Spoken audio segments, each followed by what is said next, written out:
Maraming salamat sa ating kalihim ng DILG, Secretary Ben-Hur Abalos. Please, magsiupo po kayo.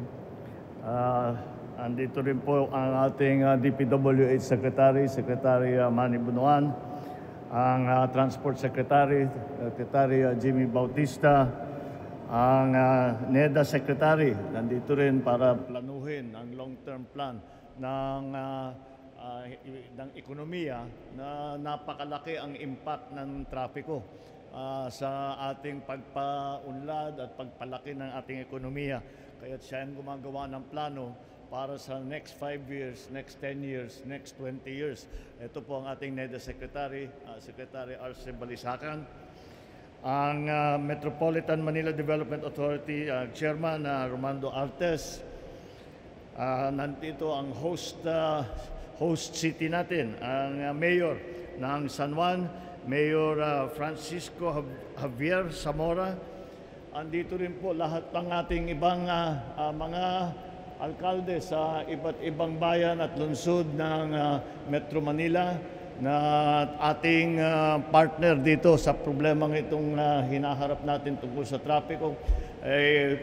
Alam ko naman na sila ninanais din nila na maging mas maayos ang sitwasyon ng trapiko. Kaya nagpapasalamat ako na sila ay laging very supportive at very involved.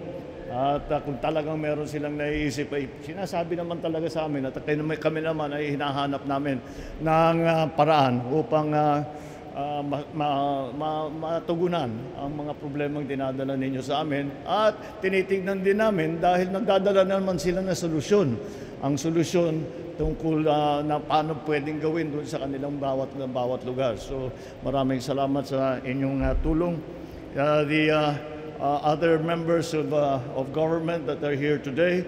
We even have here the Department of Tourism, Secretary Cristina is here because traffic affects even the tourism department. Kaya napakalalim talaga ng problema nitong ating hinaharap.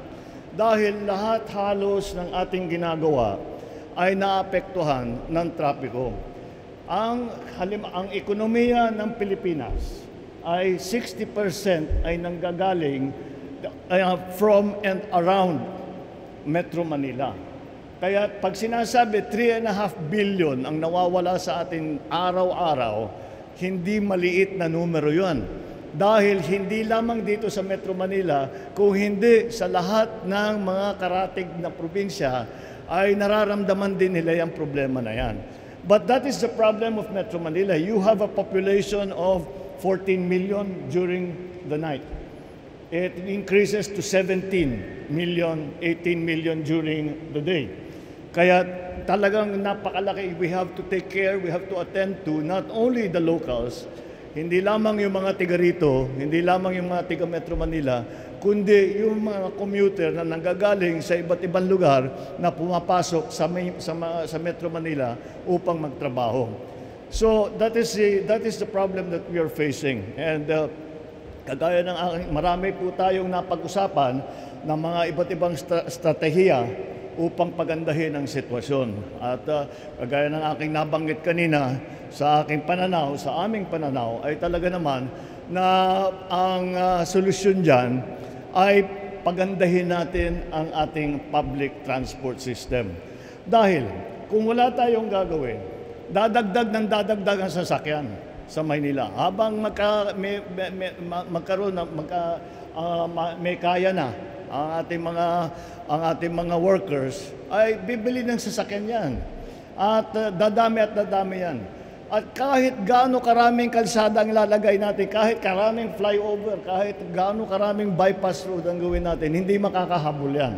Kaya talagang kailangan tignan natin ang public transport para ito nga ay maging very efficient, mabilis, hindi public transport, hindi pagka-tren, subway, hindi tinatamaan ng traffic, di makakauwi kayo sa magandang oras, darating kayo sa trabaho sa tamang oras. All of these issues come together when we talk about traffic. In fact, noong unang briefing na binigay sa akin tungkol dito, Nagulat nga ako na pati yung basura kasama sa issue ng traffic. Dahil kung nga naman, kung tayo yung dumadaan, ay nakikita natin kung saan na lang tinatambak ang basura. Ngunit, huwag natin sisisihin lamang yung mga nagtatambak ng basura. Kung wala silang ibang paglalagyan ng basura, wala tayong ibinigay sa kanilang basurahan, wala talaga silang gagawin kundi magtambak o basta itatapon nila kung saan-saan. Kaya it has to be a very close cooperation between national government, the different agencies, the enforcement agencies, the local governments. Local governments is the most important. I have to say the national government can plan everything that we want, but we have to have the cooperation of the local governments to understand what the problems are in your place, what the possible solutions are, and how we bring it all together into one complete system which we can monitor and which we can regulate. Dahil ang traffic hindi ganun kasimple. Sasabihin, dito maraming traffic, maglagay tayo ng kalsada dyan. Pagka alas 6 hanggang alas 8, matraffic yan. Pero iba, pagka alas 4 hanggang alas 7, matraffic yan. Pero sa ibang oras ng araw, hindi naman matraffic. Kaya nagbabago rin. Kaya kailangan na monitor ng mabuti. At may direct natin yung traffic. Kaya kasama din natin ang mga traffic enforcers na kailangan talagang bigyan natin ng magandang training para maunawaan nila ng mabuti kung ano yung pangangailangan dun sa kanilang, kung saan sila nilagay. Dahil paiba-iba nga sa bawat araw. Pag Sabado, iba na naman. Pag Linggo, iba na naman. Pag holiday, kagaya ngayon, iba na naman. Kaya kailangan natin maunawaan ito. At kapag may ginagawa sa isang lugar, alam dapat sa ibang lugar. Para sasabihin, dadami yung manggagaling ng Caloocan. Sabihin natin, sige, maganda tayo. Marami pumapasok galing Cavite. Ayan, gawa natin ang paraan. So all of this has to come together. And it affects the lives of all our people. Kasama na rin dyan yung ating health and safety.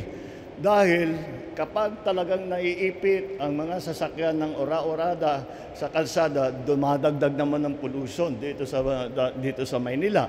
Kaya kailangan talaga nating isipin na may pagkakomplikado itong sitwasyon na ito. Ngayon, kagaya ng sabi ko, we have to do long-term projects. Dahil kung pag sasabihin natin, dito lang may gagawin tayo dito terminal, may lalagay tayo ditong kalsada, pero hindi maaaring ganun. We cannot solve this problem on a piecemeal basis. We have to solve it again as a system. Anong kung paulit-ulit kong sinasabi, ngunit talagang kailangan pati nga basurahan kasama dito sa sistemang pinag-uusapan natin. Ang training ng ating mga traffic enforcers, kailangan pag-usapan natin. Ang right of way na laging problema ng public work, kailangan ng tulong ng LGU. Kaya talaga, we all have to work together to be more conscious of the problem of traffic. Hindi pwede yung solution itagpi-tagpi lang. Kailangan talaga, it has to be one solution. The other thing, isa pang bagay na napaka-importante tungkol sa trapiko, ang isa pang bagay na napaka-importante sa trapiko ay kailangan nating isipin hindi yung ngayon ang sitwasyon ng 2024. Kailangan nating isipin anong mangyayari in 5 years, anong mangyayari in 10 years. Dahil kadalasan, itong experience ko bilang gobernador, bilang senador, bilang congressman, nakikita natin, ang infrastruktura, ganito talaga. Kahit gaano karami ang ilalagay mong infrastruktura, maglagay ka ng power, maglagay ka ng kalsada, maglagay ka ng farm to market, lahat yan. Sasabihin mo, good na yan, okay na yan for the next 10 years. Hindi totoo yan. 3 taon pa lang yan, puno na yan. I'm sure the LGU, the mayors will agree with me. Kahit anong ilagay mo, mapupuno yan. Kaya natin kailangan planuhin na mabuti ang ating ginagawa. The other lesson that I have learned in the time that we are doing infrastructure projects is that ang infrastructure project ay hindi para sa ngayong araw lang na ito. You are going to live with those infrastructure projects for 80 years on average. Kaya we have to be thinking, very forward thinking in our planning, our city planning. How do we decongest? What will be the increase? Where do we plan to put the new manufacturing centers? Where are we going? How do we service our eco-zones? All of this have to be taken into account. And Manila, Metro Manila is still at the center of all our economic activity. Now, when it comes to traffic, we are hoping to do as much as we can ngayon dito sa Metro Manila. And hopefully, that many of the lessons that we will learn here in Metro Manila will be able to, we will be able to apply in places like Cebu City, where also the problem of traffic is pretty bad. Davao also has a big problem on traffic, and other urban centers around the Philippines have the problem of traffic. So we have to begin, we must now understand how to solve the problem of traffic. And it is so multifaceted, it is so complicated, there are so many stakeholders. But nonetheless, it is a job that we have to do. We have to coordinate, we have to listen to all the stakeholders, the LGUs, the operators and drivers, the traffic enforcers, the infrastructure, the economic development, the transport systems. All of these have to come together. Otherwise, hindi talaga mangyayari. Mahihirapan pa rin tayo. Kaya kailangan magtulungan tayong lahat para mabigyan naman natin, matugunan natin itong napakalaking problema. At hindi, there's no use trying to underplay the importance of the severity of the problem that traffic brings to us. Kaya we have to prioritize this problem. We have to prioritize the solutions to this problem. It is so important for the quality of life of our people. It is so important for the growth of our economy. It is so important for the balanced development of the entire country. Wag lang sa Metro Manila lahat. I-decongest din natin. Para dalhin naman natin sa ibang lugar ang development. At hindi naman mangyayari yun hanggat may infrastruktura tayong dinadala. So, it will take all of us here, all of you who represent different organizations, it will take all of us working well together to be able to mitigate. We will never solve the problem of traffic because we are growing. But we can mitigate the effects of traffic, lower the cost of travel, make it more efficient, make it more quick, para naman ang ating mga manggagawa ay hindi ganong nahihirapan. Kaya inaasahan po namin ang inyong tulong, inaasahan namin ang inyong kooperasyon at ang pag-coordinate sa national government upang malutas natin itong napakalaking problema na ito. Maraming salamat sa inyong pagdating dito sa ating town hall meeting. Maraming salamat sa inyong mga nabigay na observation tungkol nga sa mga sitwasyon na hinaharap ninyo. Sana nga hindi kayo magsawa na patuloy ang pagtulong sa amin upang mapaganda natin ang situation ng traffic dito sa Metro Manila. At pag natuto na tayo, dadalhin natin sa iba't ibang mga lungsod sa Pilipinas. Maraming salamat po. Magandang umaga po sa inyo lahat.